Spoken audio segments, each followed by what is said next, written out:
The war was nearing its end, but the men on the front lines didn't dare speak of it. Sergeant James Collins, leading a small team of soldiers, moved cautiously through the dense jungle of the Pacific Islands. The air was thick with humidity, making every breath feel like it was suffocating. Their mission seemed simple, almost absurd given the circumstances.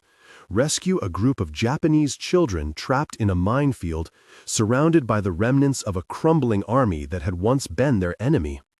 But simplicity was an illusion, and Collins knew that any moment could turn disastrous. The landscape was a patchwork of overgrown jungle and shattered earth, remnants of the Japanese forces' last attempts to fortify their positions.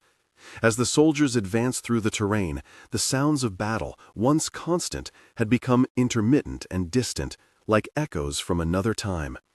The few remaining Japanese soldiers had already retreated or perished, leaving behind only the frightened faces of children, abandoned and alone. Collins didn't know how many of them there were, but he knew one thing for sure: they were the final remnants of a war that had consumed generations. The minefield stretched out before them, its boundaries unclear and treacherous. Collins had seen mines before. He had seen them tear through bodies, reducing men to nothing more than a memory. He had seen the faces of the dead, the blood, the horror. But these children were something else entirely. They weren't soldiers. They weren't even civilians anymore. They were victims. And victims were something no soldier, no matter how hardened, could easily ignore.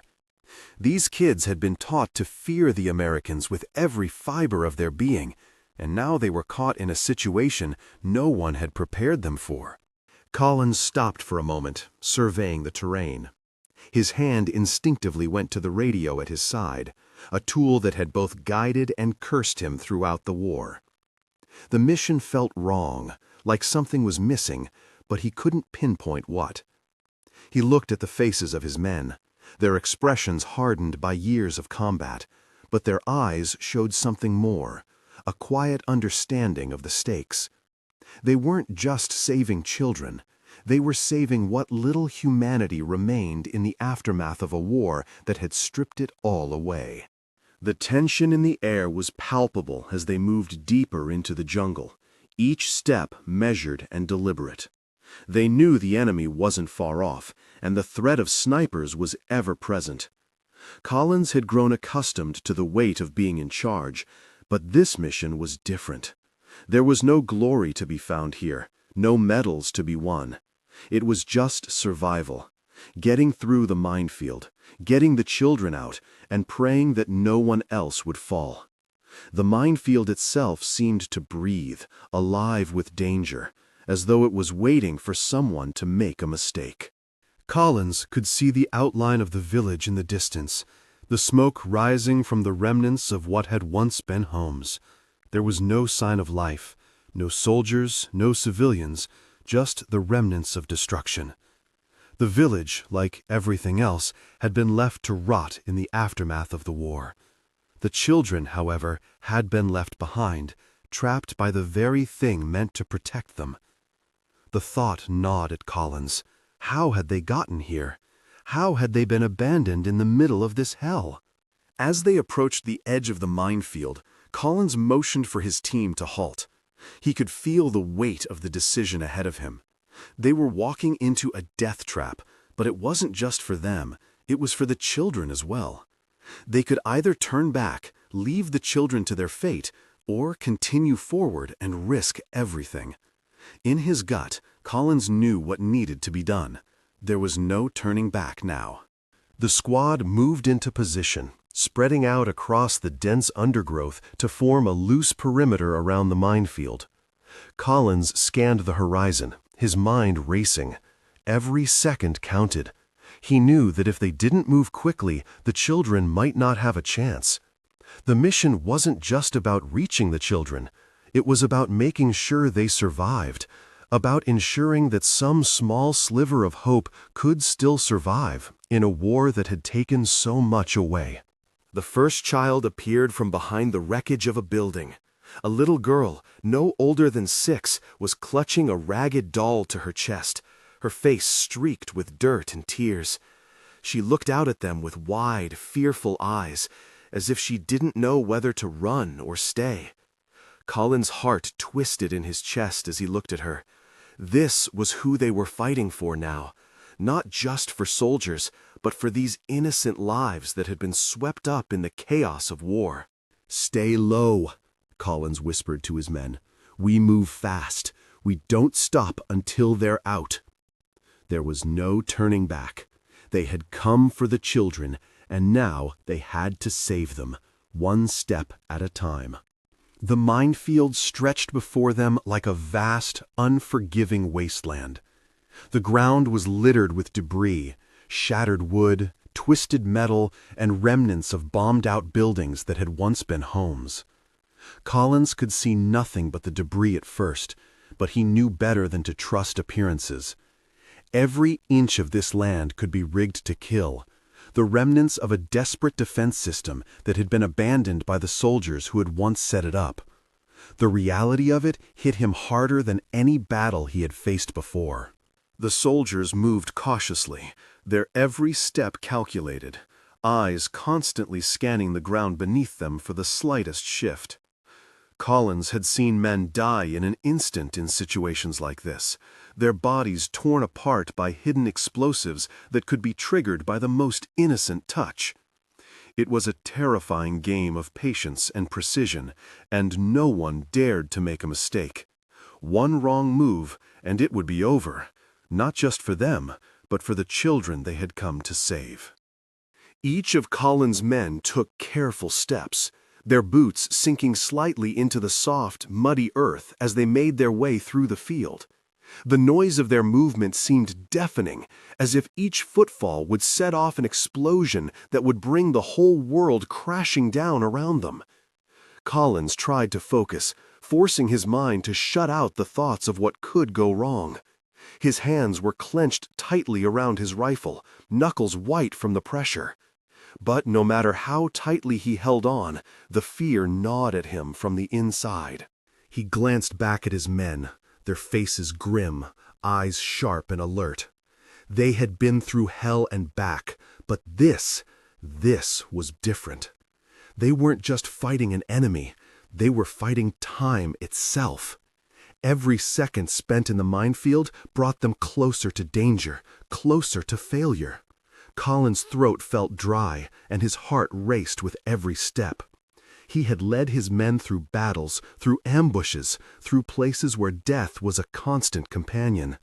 But this felt like a waiting game, where the outcome was determined by nothing more than chance. As they moved deeper into the field, the children came into view. They were huddled together near the center of the area, their small forms barely visible amidst the chaos of the war-torn landscape.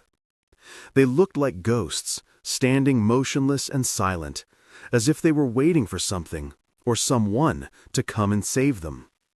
The sight of them made Colin's heart ache, but he quickly pushed the feeling aside. There was no time for sentimentality. They had a job to do, and that job was the difference between life and death for these children. The first child was a little boy, no older than 8 or 9, standing in the center of the field with a look of uncertainty in his eyes.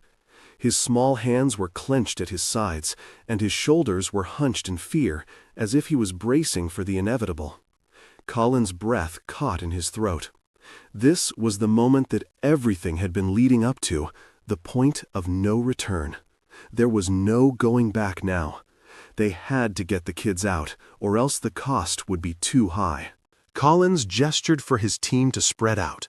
They couldn't risk clustering together in such a dangerous place. Each soldier moved with the precision of a trained expert, eyes constantly scanning the ground for any signs of movement, any hint of a threat that could come from the shadows. The wind seemed to pick up, rustling the leaves in the trees, but the silence of the minefield was deafening. No one spoke, no one made a sound. The only thing that existed in this moment was the terrifying reality of the terrain beneath their feet. The sound of a distant gunshot shattered the silence, followed by the faintest echo of a crackle through the trees. It wasn't close, but it was enough to send a wave of tension through the group. Collins raised a hand, signaling for his men to hold their position. They were still too far from the children to move freely, but every second that passed made it harder to maintain control. They had to keep their heads, stay calm, and wait for the right moment to act. It was a game of survival now. The boy in the center of the field didn't move, his eyes fixed on the soldiers like a deer caught in headlights. Collins knew that the child was terrified, but he couldn't afford to hesitate. Every movement had to be quick, deliberate, and coordinated. He could feel the weight of responsibility pressing down on him with every second that passed. He had promised these children that they would make it out of here alive, and he wasn't about to break that promise now. Collins took a deep breath, steeling himself for what was to come. The minefield seemed to stretch on forever, a vast expanse of danger, but he couldn't afford to think about that. Not now. He focused on the children, on getting them out of the field safely. The rest would come later, if they survived. The soldiers moved again, inching closer to the children. Collins kept his eyes on the boy, watching for any sign of movement. The child seemed frozen, as if he was waiting for a miracle, waiting for someone to take him away from this nightmare. Collins couldn't blame him. They were all waiting for that miracle, waiting for a way out. And in that moment, he knew that nothing else mattered. They had to get the children to safety. There was no room for failure. As they edged closer to the children, the tension in the air grew unbearable.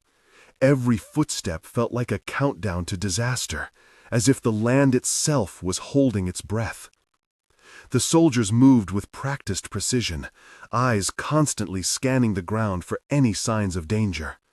But the minefield had a way of disguising its threats. Even the slightest misstep could set off an explosion. Collins knew that his men had trained for this, but no amount of preparation could make them immune to the constant threat of death that hung over them. The boy in the middle of the field was still frozen, his wide eyes fixed on the approaching soldiers. Collins could see the fear in his face, the terror that came from being trapped in a place he could neither escape nor understand. He couldn't blame the boy for being paralyzed by fear, but they didn't have the luxury of waiting. They had to move now. The silence was broken only by the soft rustle of leaves, the quiet crunch of boots on the earth, and the distant sounds of war that had faded into something almost unrecognizable. Collins motioned for his men to spread out, giving each soldier a clear path toward the children. He had to be sure that if the minefield claimed a victim, it wouldn't be more than one. His heart pounded in his chest as they moved, each step taking them closer to the children, but also deeper into danger. The closer they got, the more the weight of the mission pressed down on him. He had promised to save these kids, but with every step, that promise seemed more and more fragile. A soft click echoed through the air. It was almost imperceptible, but Collins knew instantly what it meant. He felt his stomach drop as the sound registered in his mind. One of his men, Private Mark Davis, had stepped on a landmine. The explosion was deafening, a violent burst of light and sound that shattered the silence and sent shockwaves through the air. Collins froze, his eyes darting to the spot where Davis had stood just seconds before. The blast sent debris flying in every direction, and Collins instinctively raised his arms to shield himself from the oncoming shrapnel. For a moment, everything was chaos, dust, smoke, and ringing in his ears. His heart raced as he tried to focus, to make sense of what had just happened. When the dust cleared, he saw Davis lying on the ground, his body contorted in an unnatural way. Collins' stomach turned as he rushed to his side, pushing aside his fear and panic. "Davis!" Collins shouted, kneeling beside his fallen comrade.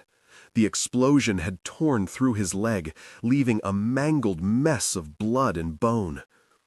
Collins could feel the weight of the situation pressing down on him, but he couldn't afford to lose focus. He had to keep going, had to keep the rest of the squad moving forward. Davis was still breathing, but it was shallow and labored, and Collins could tell he was losing consciousness. One of the other soldiers, Corporal Ben Richards, knelt beside Collins and quickly assessed the situation.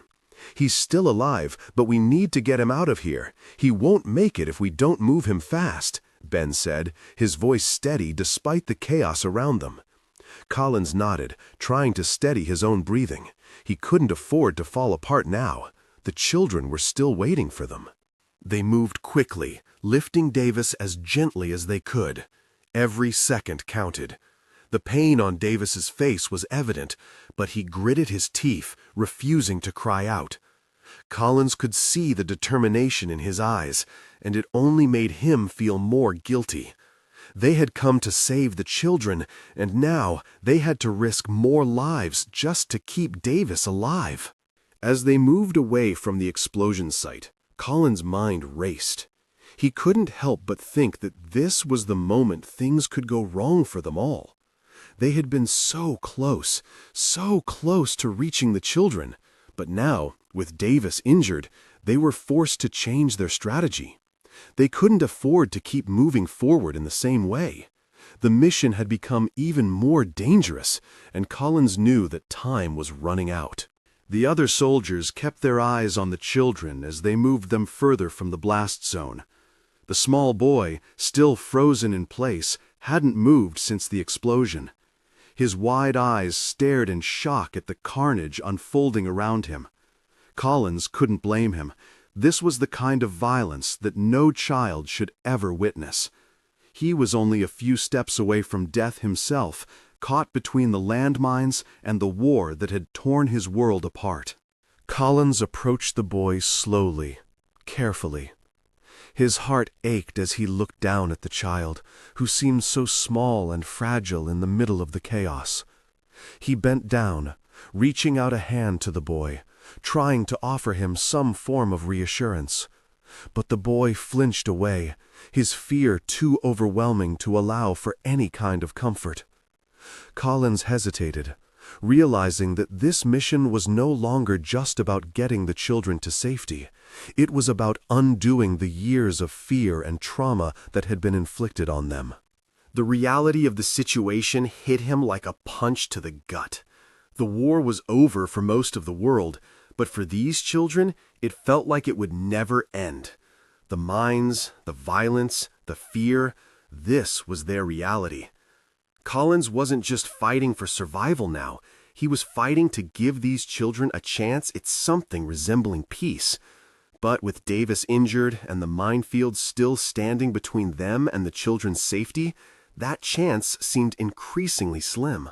Collins glanced back at his squad. They were watching him, waiting for the next move. He knew he couldn't afford to lose any more time. The mission wasn't over yet, but it was a battle against time itself. He took a deep breath, steeling himself for what was to come. The minefield was still a deadly obstacle, but they would make it through. They had to. For Davis, for the children, and for everything they had left to fight for. With Davis injured and the situation growing more complicated by the minute, Collins had no choice but to adapt quickly. The plan to move forward and evacuate the children seemed nearly impossible now. The minefield, once a silent threat, had become a monstrous obstacle that was taking its toll. Collins stood over Davis for a moment, trying to focus, but his mind kept circling back to the kids. They were still out there, and he knew that every second spent worrying about what they couldn't control was a second wasted. He looked around at his men, each of them exhausted and wounded in their own way. Their eyes, full of resolve but tinged with fear, told him everything he needed to know. They would follow him anywhere, but they couldn't do this alone. "Ben, we're going to have to change our approach," Collins said, his voice steady despite the chaos. He turned to the rest of the squad, giving them each a nod of reassurance, though he wasn't sure he believed the words himself. We can't move through the field the way we planned. We'll need to create a path, step by step. I'm not risking anyone else getting caught." Ben nodded grimly, his face pale but determined. The rest of the squad stood in silence, waiting for the next orders. They had all seen enough war to know that nothing was certain, that plans were just fragile frameworks that could fall apart in an instant. Collins motioned for the others to stay low as they began to carefully set up a new route. There were still children out there, small, vulnerable, unaware of the danger that surrounded them. They were still a good distance from safety, and even though they had avoided further casualties for the moment, the clock was ticking. The sound of distant gunfire reminded Collins that they were not alone and that the danger was still very real. But with Davis unable to continue, the pressure to act quickly became even more pronounced. The mission had transformed from a strategic operation into a race against time. The squad worked in tandem, taking turns spotting for mines and marking the safest routes. Each step felt like an eternity, the ground beneath their feet now an alien landscape of uncertainty. The wind had picked up slightly, rustling the leaves and providing a brief moment of cover from any snipers. Collins gave instructions in short, clipped sentences, guiding the squad with as much clarity as he could muster. They couldn't afford to make a single mistake. One wrong move, one slip, and they would all be trapped. He could feel the weight of the moment pressing on him. This was no longer just about fighting an enemy. It was about survival, about making it out of this hellhole alive, about saving those children from a fate they didn't deserve. Collins kept his focus on the children, now closer than ever. They hadn't moved from the spot where they were huddled, a few feet away from the center of the minefield. The boy from earlier was still standing frozen, clutching his doll, his eyes wide with fear. The sight of him, so young and lost in a world of war and violence, only solidified Collins' resolve. They couldn't leave them behind. They couldn't let them become just another casualty of this endless war. He signaled for his men to advance cautiously, taking measured steps towards the children. With every movement, the soldiers grew more tense. The children were so close, yet the field between them was fraught with danger. The squad moved quickly but quietly, ensuring they didn't stir up any more mines or alert any potential snipers. They were now in the final stretch, just a few more yards to go. But with each step, the tension mounted. Collins' heart pounded in his chest. He could feel his hands shaking, not from fear, but from the weight of the responsibility that was now squarely on his shoulders. He had to get them out. There was no other option. As they neared the children, Collins stopped to give his men one final glance. They were almost there. He could see the look in their eyes, the same determination, the same sense of urgency. They all knew the risk, but they also knew what was at stake. The moment of truth had arrived, and it was now or never. They had come this far, and they weren't going to let fear stop them now. The boy, still clutching his doll, had finally started to move, albeit slowly. His tiny feet shuffled nervously through the dirt, but he wasn't running. He wasn't hiding.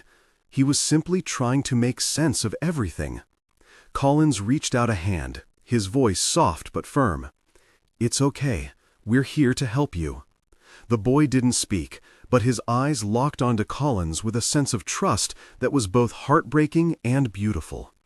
This was a child who had known nothing but war, nothing but fear, yet in that moment he chose to trust the soldiers who had come to save him. With a quiet nod from Collins, the soldiers moved in unison, surrounding the children and providing a protective barrier. They moved them step by step through the minefield, each soldier taking turns leading them to safety. Every step was painstakingly slow, but with each movement they felt the burden lift slightly. The squad was making progress. The children were going to make it. But as they neared the edge of the minefield, an unexpected sound reached their ears, a faint crackle in the distance. It was the unmistakable sound of gunfire. Collins froze, his instincts kicking in. The sniper fire was getting closer, and he knew they had only moments before they were exposed. His mind raced as he calculated the next move. They had to move faster. They had to get out of the open. Collins quickly issued a new command. "We have to get to cover, now!" The squad rushed forward, their pace quickening as they neared the edge of the minefield. But the gunfire was persistent, and Collins could feel the tension in his chest tighten with every step. The soldiers had done their best, but the danger wasn't over yet. They had to make it to safety, before the enemy found them, before the mines found them, before fate made its final call. The gunfire grew louder, its cracks ringing in their ears as the soldiers pushed forward, their bodies tense with adrenaline. The minefield was behind them now, but the danger was far from over. Collins' focus was unwavering as he continued to lead his squad, his eyes flicking to the children in front of him.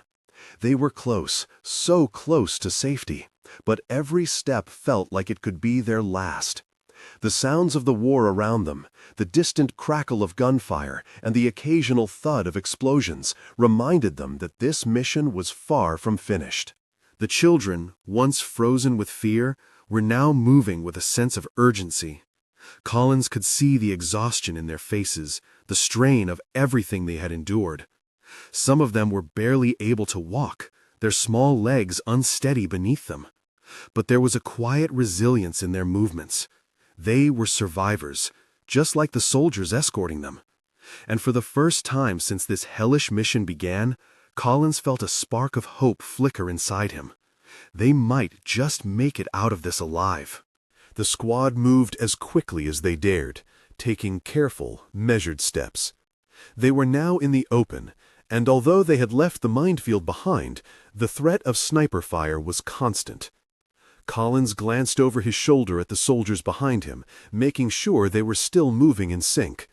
The air felt thick with tension, as if the world was holding its breath, waiting for something to break. His heart pounded in his chest, not from fear, but from the weight of responsibility that had been placed on him. They had come so far, but they couldn't afford to lose anyone now. As they neared the edge of the jungle, a faint rustle in the trees caught Collins' attention. It was the unmistakable sound of movement, followed by the sharp crack of a rifle shot. A scream pierced the air, cutting through the noise of the battle around them. Collins' heart sank as he turned to see one of the children fall to the ground, blood staining the dirt beneath them. For a moment, everything stopped. The world seemed to slow, and Collins could feel time stretching out before him. His mind raced, trying to make sense of what had just happened. "Get down! Everyone down!" Collins shouted, but it was too late. The sniper had already made his move. Collins dropped to his knees beside the fallen child, his hands shaking as he checked for a pulse. The boy was breathing, but weakly, his tiny chest rising and falling with shallow breaths. Collins cursed under his breath as he ripped off part of his shirt and pressed it against the wound. Blood seeped through the fabric, and the child's eyes fluttered open briefly before closing again. "Stay with me, kid. Stay with me," Collins muttered, his voice barely above a whisper. Ben Richards, who had been closest to the shot, was already moving. He pulled out his rifle, scanning the trees for the source of the gunfire. "We need to move, now!" he called, his voice tight with urgency. Collins didn't hesitate. He turned to the rest of the squad and gave them a sharp nod. The mission had changed. They weren't just evacuating children anymore. They were fighting for survival. Collins motioned for two of his men to cover the left side, while Ben and another soldier moved to the right.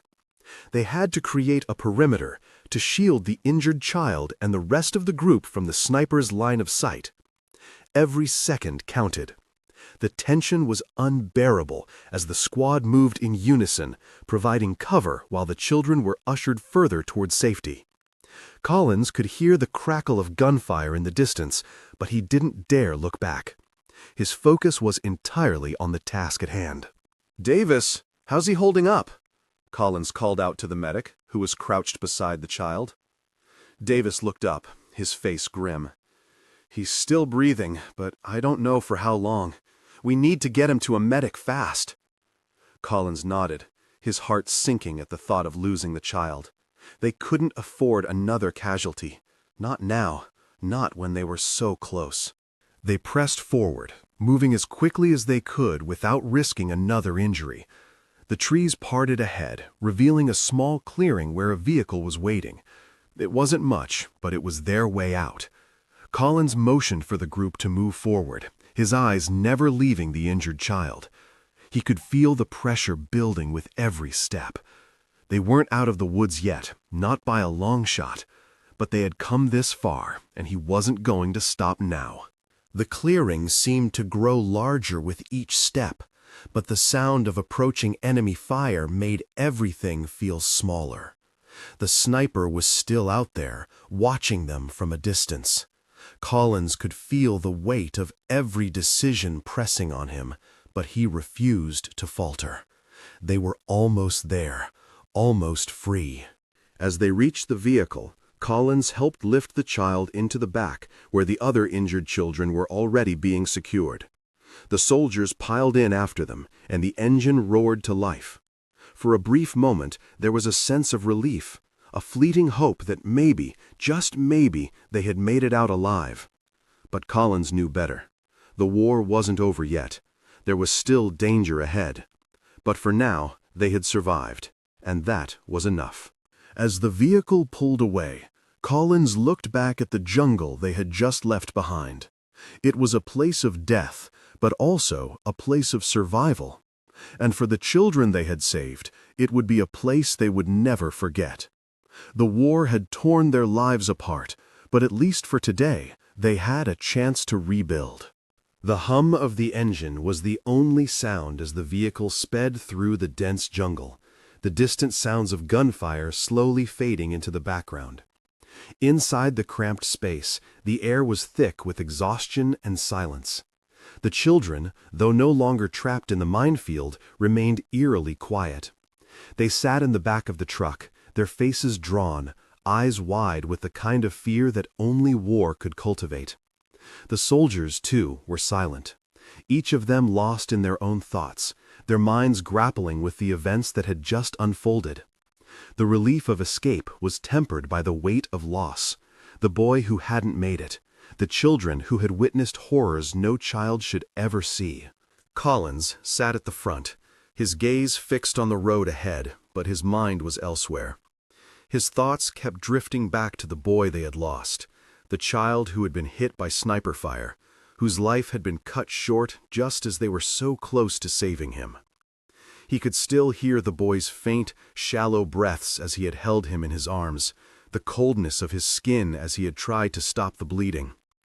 It felt like a weight he couldn't shake, one that would stay with him long after the mission was over. He had made a promise to himself, to the team, to those children, that they would all make it out alive.